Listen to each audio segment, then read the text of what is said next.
இப்போ பல சமயங்களில் இப்போ நிறைய வாய்ப்புகள் இருக்குது. எஸ்ஐபி இருக்குது, ஸ்டார்ட் அப்ஸ் இருக்குது, பல புதிய புதிய வார்த்தைகளை இளைஞர்கள் சொல்லுவதை நம்ம கேட்கிறோம். நானே கூட பல இடங்களில் அதை பற்றி விரிவாக பேசுகிறேன், அதை செய்யலாம் என்றும் சொல்லுகிறேன். அதே சமயத்தில் ஒரு விஷயம் சிம்பிளாக இருக்கிறதுனாலேயே அது சாதாரணம் என்றோ, சிம்பிளாக இருக்கிறதுனாலேயே அது மதிப்பற்றது என்றோ, பலனற்றது என்றோ சொல்லிட முடியாது. உலகத்தினுடைய மிகப்பெரிய உண்மைகள் எளிமையானவை என்று சொல்வது போல, திருக்குறள் போல் ரொம்ப சிம்பிளாக இருக்கிறதுல சீட்டு என்பது நான் அப்படிப்பட்ட ஒரு மிக பலமானது ஒரு சேமிப்பு முறையாக பார்க்கிறேன்.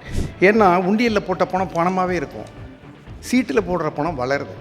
நீங்கள் நம்ம ஓடணும்னு நினைக்கிறோம். நீங்கள் சில ஏர்போர்ட்லாம் பார்த்தீங்கன்னா மூவிங் பிளாட்ஃபார்ம் இருக்கும், அது மேலே சில பேர் ஓடுவாங்க. அந்த மூமெண்ட்டோட கெயின் பண்ணிக்கிறாங்க, இவங்களோட ஸ்பீடையும் கெயின் பண்ணிக்கிறாங்க. 1+1. நீங்கள் சீட்டு அந்த மாதிரி தான்.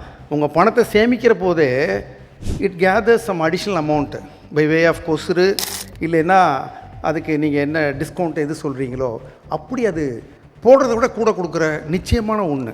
நீங்கள் ஸ்டாக் மார்க்கெட்டில் கூட நிச்சயம்னு சொல்ல முடியாது, இட் டிபெண்ட்ஸ்ன்னு தான் சொல்லுவோம். Depends on Jio political events, depends on market conditions, depends on இதில் எதுவுமே டிபெண்ட்ஸ் இல்லை. நீங்கள் போட்டிங்கன்னா கோவிடில் கூட கரெக்டாக பணம் கொடுத்துருக்காங்க நம்மளுடைய டிஎன்சி. அப்போது ஒரு நிச்சயத்தன்மை இருக்கக்கூடிய சேமிப்பு செய்து கொண்டிருக்கிற இந்த தொழிலில் இருக்கிறாங்க.